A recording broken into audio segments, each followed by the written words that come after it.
Hello ladies, gents, and everyone. It is Monday, April 3rd, and we're here to talk about this month's space and astronomy news. Yes, those of you who have been galactites for a while know this used to be weekly, but I'm bringing it back and we're going to try and do it monthly going forward and see how that goes. Now, today's video is for the month of March, but I'm going to cheat a little bit and include this morning's announcement about Artemis II because it's just so exciting. Artemis II is going to be the first mission to go back to the moon since 1972. This will be a huge test for the capabilities of SLS and Orion and will pave the way for future actual landing on the moon missions. Because Artemis II is not a surface mission, it's going to be transiting around the moon in a sort of figure 8 type trajectory, similar to Apollo 8 back in 1968. And just a few hours ago, NASA announced who the astronauts are going to be that are on the crew of Artemis II. There are 3 NASA astronauts, the mission commander Reed Wiseman, the pilot Victor Glover, and the Michelin specialist Christina Koch. There will also be a Canadian Space Agency astronaut, mission specialist Jeremy Hansen. The mission is expected to launch no earlier than November 2024, and it is just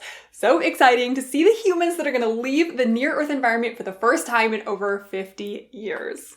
In fact, there was a lot happening for astronauts in March. Towards the end of 2022, you may have heard about a leaking Soyuz unit on the International Space Station. This was due to a micrometeorite impact that damaged a cooling loop on the spacecraft, and this left the spacecraft unable to be used to return the MS-22 crew to Earth. So they actually got extended on board the space station, and they're still there. So a replacement module, MS-23, launched without crew and is now docked with the station to bring the MS-22 crew home later this year. The damaged capsule undocked from the space station and just landed in Kazakhstan last week. There were also several regularly scheduled missions for the ISS in March. CRS-27 launched on March 15th and brought supplies and over a ton of science material to the station. The Crew 6 mission launched on March 2nd, carrying 2 NASA astronauts, a United Arab Emirates astronaut, and a Russian cosmonaut. After their arrival on the ISS, the members of the Crew 5 mission were able to return home and they splashed down on March 12th. Crew 5 had launched back in October and was 2 NASA astronauts,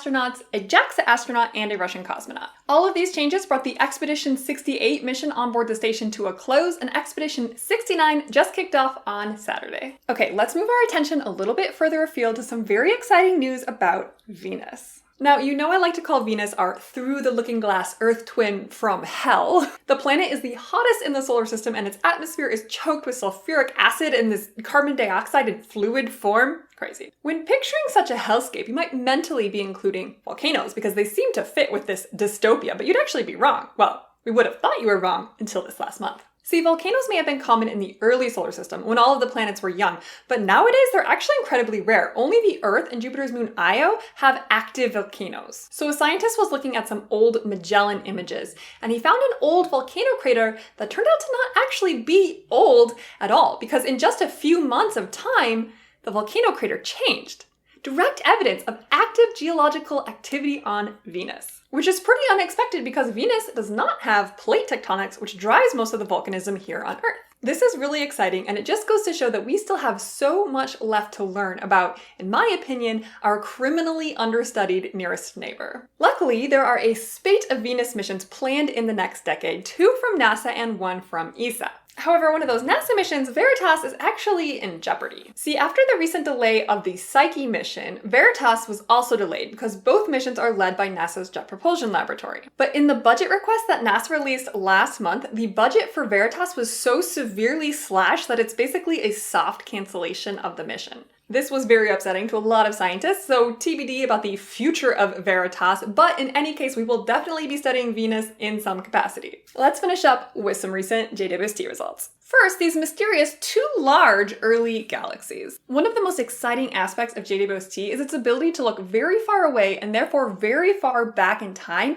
at some of the earliest galaxies in the universe. Because these galaxies were forming so early on in the universe, the prevailing cosmological model predicts that there wouldn't be very many of them and that they would be small. But JWST has actually been finding more of them than predicted. This means that they're either more common or they're brighter and bluer than expected, or both. And the distance, and therefore the age of these galaxies, has recently been confirmed using spectroscopy, which is the most accurate method of determining this, which means that these galaxies really are just that old. This is definitely a puzzle, but it's an exciting one. It means there's more left to learn about the early universe. But despite some alarmist headlines you may have seen, this does not mark the end of lambda CDM as a cosmological model, and it definitely does not indicate that physics is broken. Some of the possible explanations that scientists have proposed are one, that this is just a statistical fluke, that we've just gotten lucky and we're using JWST to look at where these galaxies happen to be more common than normal. Star formation could have been more efficient in the early universe, like almost 100% efficient. It could be a feedback cycle in the galaxies that causes them to appear brighter and bluer during certain phases. Or perhaps even more unlikely, that these galaxies actually host supermassive black holes. For now, we have an intriguing mystery on our hands, and we need more data and study to figure out just what was going on with these early galaxies. One of the most anticipated targets for JWST was the exoplanet system TRAPPIST-1, and we've got some first results there. So TRAPPIST-1 is a dim red star that hosts at least 7 rocky planets, some of which could be in the habitable zone. Now, this first result is not about those possible habitable zone planets, but about the innermost planet of the system, TRAPPIST-1b. This planet is just slightly larger than Earth, and it's extremely close to its star, less than 2 million kilometers.